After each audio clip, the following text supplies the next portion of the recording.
As you know, China tried to say at one point, maybe they stopped now, that it was caused by American soldiers. That can't happen. It's not going to happen, not as long as I'm president. It comes from China.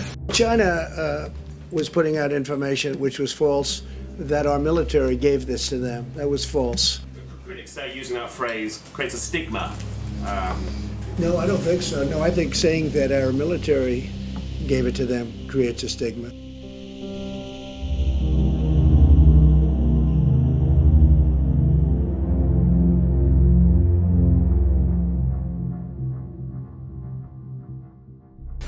Why do you keep calling this the Chinese virus? There are reports of dozens of incidents of bias against Chinese Americans in this country.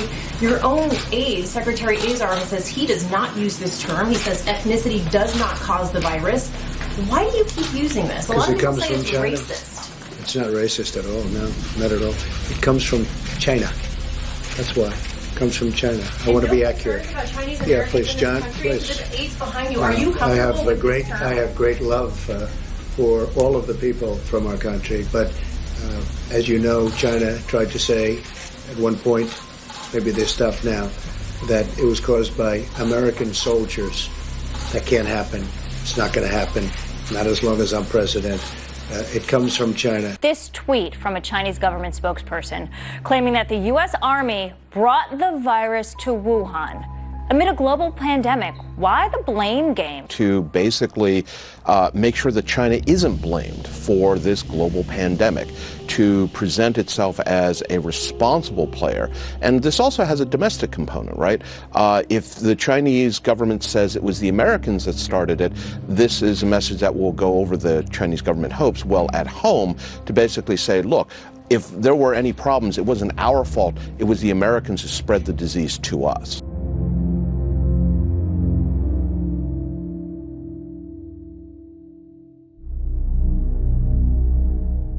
This morning, Ambassador Wei Tiankai refused to answer questions from us as he left State Department headquarters.